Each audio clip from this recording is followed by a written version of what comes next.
কল্পনা করো একটি ট্রেনে উঠে নিরিবিলি যাত্রার প্রত্যাশা করছো, কিন্তু অপ্রত্যাশিতভাবে এমন এক অপরাধ কাহিনীর অংশ হয়ে যাও যা শিহরণ জাগায়। এটি কোনো থ্রিলার মুভির প্লট নয়, এটি একজন ব্যক্তির বাস্তব কাহিনী যে প্রতারণাকে তার সবচেয়ে বড় অস্ত্র হিসেবে ব্যবহার করেছে। বিবাহ প্রতারণার অন্ধকার দিকে স্বাগতম। Welcome to my channel. আমি দীপান্বিতা, তোমরা দেখছো the dark case of fake major. ভিডিওটি শেষ পর্যন্ত দেখো, রইল কিছু গুরুত্বপূর্ণ টিপস যা তোমাকে এমন প্রতারকদের হাত থেকে রক্ষা করতে সাহায্য করবে। September 2024, Ahmedabad railway station. CCTV ক্যামেরাতে নীল সুটকেস নিয়ে যেতে দেখা যাচ্ছে একটি লোককে। প্রথম নজরে কোনো সাধারণ যাত্রীর মতো তাকে মনে হয়, তবে এই ব্যক্তিটি এমন এক ভয়ানক কাহিনী উন্মোচন করতে চলেছে যা পুলিশ এবং পুরো ভারতবর্ষকে হতবাক করবে। ঘটনাটি শুরু হয় যখন বন্দে ভারত এক্সপ্রেসের এক যাত্রী তার ল্যাপটপ চুরি হয়েছে বলে অভিযোগ করেন। বন্দে ভারতের মতো প্রিমিয়াম ট্রেনে উন্নত নজরদারির জন্য চুরি সাধারণত হয় না, কারণ এই ট্রেনের প্রতিটি কোচের ফিশ আই ক্যামেরা লাগানো থাকে যা ওয়াইড অ্যাঙ্গেল ভিউতে প্রতিটি অ্যাক্টিভিটিকে রেকর্ড করে। এতে অন্য ট্রেনের মতো ক্রাউডও থাকে না, শুধু যাদের সিট রিজার্ভ থাকে তারাই এখানে থাকে। তাই ওয়েস্টার্ন রেলওয়ে পুলিশ তদন্ত করতে সিসিটিভি ফুটেজ চেক করতে শুরু করে, আর এই ইনভেস্টিগেশনটি লিড করছিলেন ওয়েস্টার্ন রেলওয়ের এসপি বলরাম মীনা বাবু।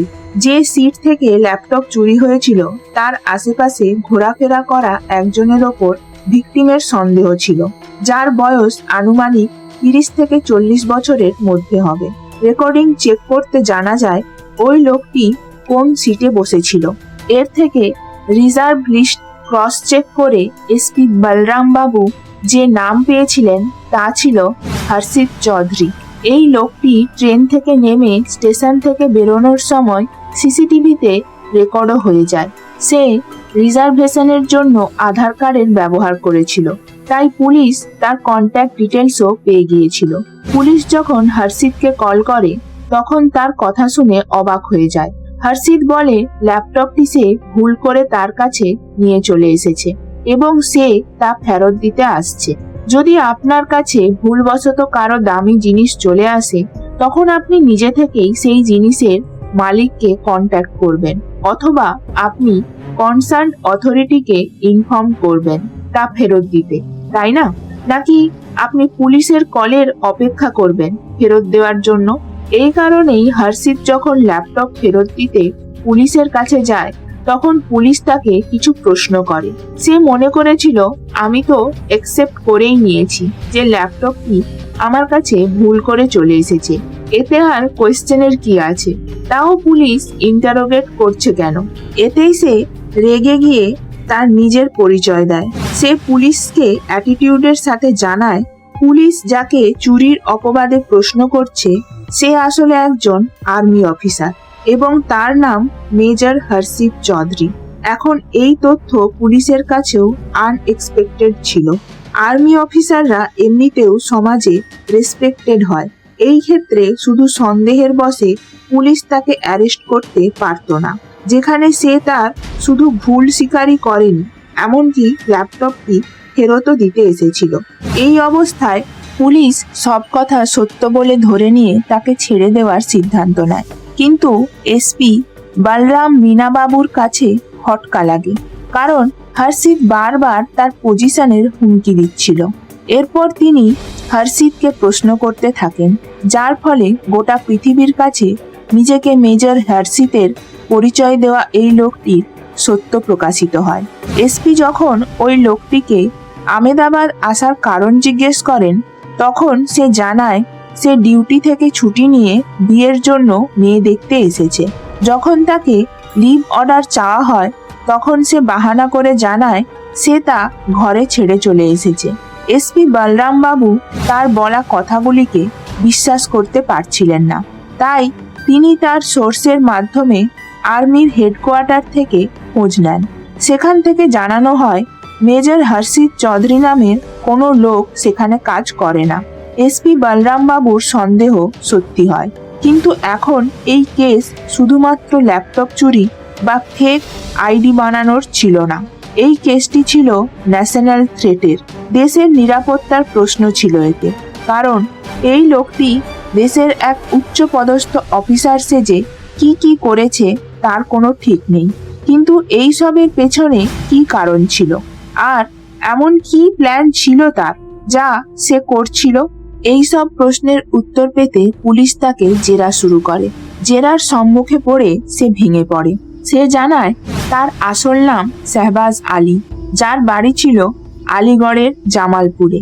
শাহবাজ আলী ইন্ডিয়ান আর্মির একজন সিপাহী ছিল, যার প্রথম পোস্টিং দিল্লিতে হয়েছিল। তারপর জম্মু কাশ্মীর থেকে শিলিগুড়ি ট্রান্সফার করা হয়েছিল তাকে। তার সার্ভিস রেকর্ড এমনিতেও খারাপ ছিল, কিন্তু জুন 2023-এ ফ্রিকুয়েন্ট ভায়োলেন্স ও রুলস অ্যান্ড রেগুলেশন ভাঙার কারণে ডিসিপ্লিনারি অ্যাকশন নিয়ে তাকে আর্মি থেকে বের করে দেওয়া হয়। তার বাবা মুস্তাক খান আর্মি থেকে রিটায়ার্ড হয়েছিলেন এবং ভাই এয়ারফোর্সে ছিলেন।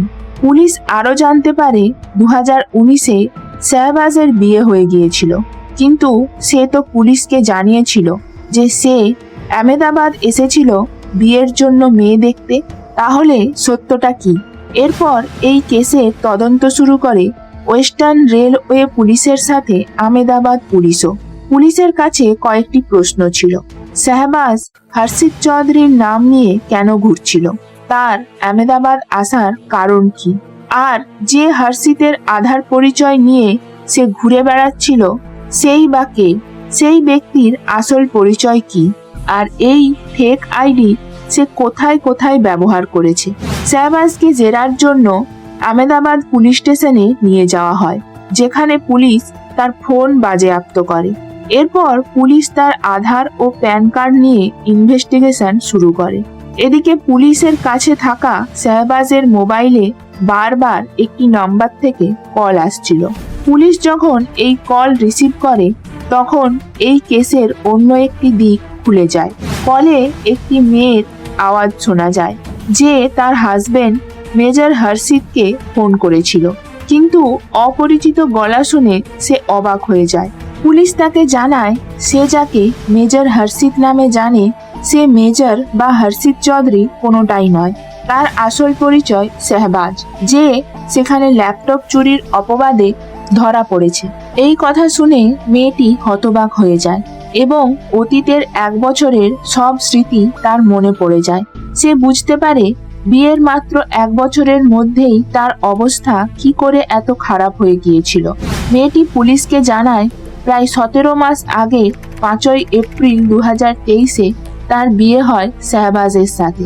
আলিগড়ের একটি মন্দিরে ঝাড়খণ্ডের ওই মেয়েটি জাতিতে হিন্দু ছিল এবং তার মেজর হর্ষিতের সাথে পরিচয় ঘটে শাদি.com নামে ম্যাট্রিমনি সাইটের মাধ্যমে। শাহবাজ ওরফে মেজর হর্ষিত যে আগে থেকে বিবাহিত ছিল তা মেয়েটি জানতো না। বিয়ের পর আলিগড়ে বন্না দেবীতে ভাড়া ঘরে তারা সংসার শুরু করেছিল। চাকরির কারণে ছুটি না পাওয়ার অজুহাতে শাহবাজ বাড়িতে থাকতো না, মাঝে মধ্যে বাড়িতে ফিরত। কিন্তু সে যখনই বাড়ি ফিরত মেয়েটির জীবন অতিষ্ঠ করে তুলত। সে কেবলমাত্র তাকে জোর করে ফিজিক্যাল হওয়ার চেষ্টাই করতো না, তার সাথে আনন্যাচারাল সেক্সুয়াল অ্যাক্টও করত। মেয়েটি এতে তাকে বাধা দিলে সে তাকে মারধর করত আর তাকে টুকরো টুকরো করে কেটে ফেলার হুমকিও দিত। এই সত্য প্রকাশের পর মেয়েটি বুঝতে পেরেছিল শাহবাজ কেন হিন্দু দেবী দেবতাদের গালাগালি দিত। এরপর মেয়েটি অনতি বিলম্বে আলিগড়ের বন্না দেবী পুলিশ স্টেশনে শাহবাজের বিরুদ্ধে রিপোর্ট লেখায়। এবার শাহবাজের শাদি.com-এ মেজর হর্ষিত নামে অ্যাকাউন্ট খোলার ব্যাপারে পুলিশের সন্দেহ হয়। তখন পুলিশ শাদি.com-এর হেড অফিস থেকে ওই অ্যাকাউন্টের পুরো ডিটেলস বের করে। আপনারা এতক্ষণ যা শুনেছেন তা কেবলমাত্র এই পুরো গল্পের ট্রেলার ছিল, পিকচার তো এখনো বাকি। শাহবাজের কাছে শাদি.com কেবলমাত্র একটি ম্যাট্রিমোনিয়াল সাইট ছিল না, এটি তার কাছে শিকারের জায়গা ছিল। শাহবাজ ফেসবুক এবং ইনস্টাগ্রামের থেকে বেশি অ্যাক্টিভ ছিল শাদি.com। প্রোফাইলে তার আর্মির ইউনিফর্মের অনেক ছবি আপলোডেড ছিল, যেখানে সে নিজেকে মেজর হর্ষিত চৌধুরী বলে পরিচয় দিয়েছিল আর নিজেকে আনম্যারিড বলে উল্লেখ করেছিল। প্রোফাইল থেকে স্পষ্ট বোঝা যাচ্ছিল কিভাবে শাহবাজ পুরো প্ল্যানিং এর সাথে তার শিকারকে খুঁজে বের করত। শাহবাজ 128টি মেয়েকে অ্যাপ্রোচ করেছিল, যার মধ্যে 30 থেকে 40 জনের সাথে তার রেগুলার কন্ট্যাক্ট ছিল এবং 20 থেকে 25 জনের সাথে সে ফিজিক্যাল রিলেশনশিপ বানিয়েছিল। তার ফোনে 25টি মেয়ের মোবাইল নাম্বার এবং ফটো পাওয়া গিয়েছিল। মেয়েগুলি সারা দেশের বিভিন্ন জায়গার থেকে বিলং করত। শাহবাজের একটি প্যাটার্ন ছিল, সে মেয়েগুলির সাথে আর্মি অফিসারের পরিচয়ে দেখা করত, ভালোবাসার জালে ফাঁসিয়ে বিয়ের প্রতিশ্রুতি দিত এবং শারীরিক সম্পর্ক তৈরি করার চেষ্টা করত। এরপর ইমোশনালি ব্ল্যাকমেল করে কারোর কাছে লোন বা ফ্যামিলি এমার্জেন্সির নামে তাদের কাছে টাকা আদায় করত। সে চাকুরিজীবী মেয়েদেরকেই টার্গেট করত। পুলিশ জানতে পারে আলিগড়ে ভুয়ো আধার কার্ড দেখিয়ে সে ব্যাংক অ্যাকাউন্টও খুলেছিল, যেই অ্যাকাউন্টে 7 থেকে 8 লাখ টাকা ক্রেডিট হয়েছিল। এই টাকায় সে তার বিলাসবহুল জীবনযাপন করত। পুলিশ আরও জানায় এই ভিকটিমদের মধ্যে 95% মেয়ে হিন্দু ছিল এবং 5% মুসলিম ছিল। মুসলিম মেয়েদের ফাঁসাতে সে তার আসল নাম শাহবাজ ব্যবহার করত।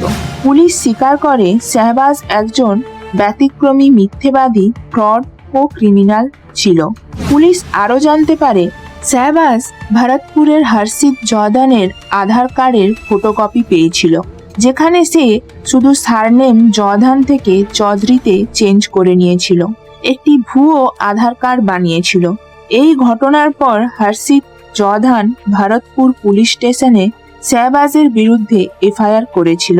পুলিশ 2 জন ভিকটিমকে শনাক্ত করতে পেরেছে, যাদের শাহবাজ ফিজিক্যালি, ফাইন্যান্সিয়ালি এবং মেন্টালি এক্সপ্লয়েট করেছে, এবং পুলিশ রিকোয়েস্ট করেছে কোনো মেয়ে যদি শাহবাজের ফাঁদে শিকার হয়ে থাকে সে যেন পুলিশের এফআইআর করে, পুলিশ তাকে হেল্প করবে। বর্তমানে শাহবাজ আহমেদাবাদের জেলে বন্দী আছে, কিন্তু পুলিশ শাহবাজের বাকি অপরাধ শনাক্ত করতে রাজস্থান, দিল্লি, জম্মু কাশ্মীর ও ইউপিতে খোঁজ চালাচ্ছে। এই ধরনের হাজারো শিকারী পৃথিবীতে খোলাখুলি ঘুরে বেড়াচ্ছে। তাই এই ভিডিওটি শেয়ার করুন যাতে মানুষ সচেতন হয় এই ধরনের ফ্রডের হাত থেকে বাঁচতে।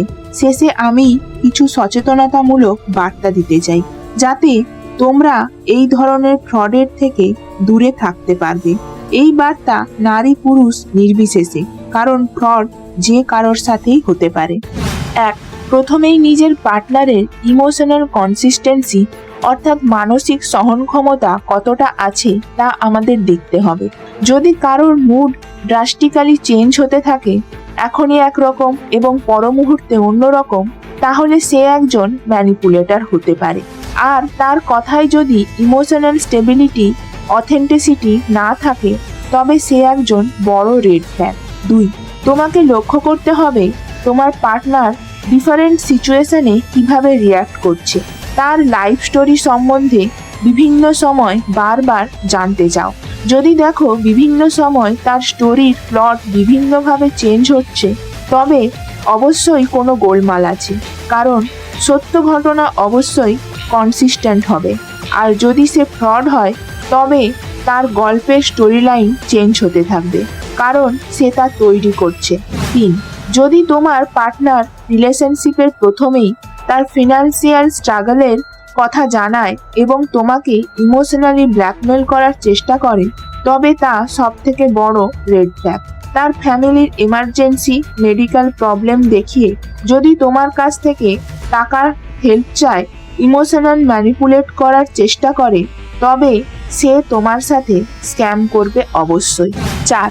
ট্রান্সপারেন্সি বা ক্লিয়ারেন্স অর্থাৎ সম্পর্কে স্বচ্ছতা রাখতে চাইবে না একজন স্ক্যামার। তুমি যদি তাকে দেখা করতে, ভিডিও কল করতে বা তার ফ্যামিলি মেম্বার ও বন্ধুদের সাথে দেখা করতে চাও, তবে সে তা এড়িয়ে যাবে। অনলাইন বা লং ডিস্টেন্স রিলেশনশিপের ক্ষেত্রে স্ক্যামার কখনোই চাইবে না তুমি তার কাছের মানুষের সাথে যোগাযোগ রাখো, যাতে তার তোমাকে স্ক্যাম করে পালানোর সময় কোনো অসুবিধে না হয়। 5, অনেক সময় তোমার পার্টনার সম্পর্কের শুরুর দিকেই রিলেশনশিপ বিল্ডের জন্য ফিজিক্যাল হওয়ার চেষ্টা করবে, কিন্তু কেবলমাত্র ফিজিক্যাল ও ইমোশনাল কানেকশনের ফলে রিলেশনশিপ গাঢ় হয় না। রিলেশনশিপের কাঠামো শক্ত করতে হলে তোমাকে ট্রাস্ট, রেসপেক্ট, আন্ডারস্ট্যান্ডিং এর পিলার দিয়ে তা তৈরি করতে হবে প্রথমে, যা সময়ের সাথে সাথে আরো মজবুত হবে। রাতারাতি তা কখনোই সম্ভব নয়। 6, online platforms, social media, dating apps, matrimonial site, যেখানে মানুষ তার লাইফ পার্টনারের খোঁজ করে, সেখানে এই ধরনের কিছু মানুষ ওত পেতে বসে আছে তার শিকার ধরার জন্য। তাই অবশ্যই যে কোনো সিদ্ধান্ত নেওয়ার আগে পূর্বোক্ত পয়েন্টগুলিকে মাথায় রেখো, আর নিজের অস্তিত্বের সাথে মন ও পকেটের রক্ষার দায়িত্ব সঠিকভাবে পালন করো। সত্যিকারের ভালোবাসা কোনো টাকা পয়সা বা শারীরিক সম্পর্কের ওপর নির্ভর করে না, তা অন্তরের যোগসূত্র দ্বারা তৈরি হয়। আজ এই পর্যন্তই। এই কেস সম্বন্ধে তোমাদের মতামত অবশ্যই কমেন্টে জানাও। আর এই ধরনের ভিডিও তোমাদের যদি ভালো লেগে থাকে তাহলে অবশ্যই আমার চ্যানেলটিকে লাইক, শেয়ার এবং সাবস্ক্রাইব করো, এবং নতুন নতুন আপডেট পেতে বেল আইকনটি প্রেস করো। ধন্যবাদ।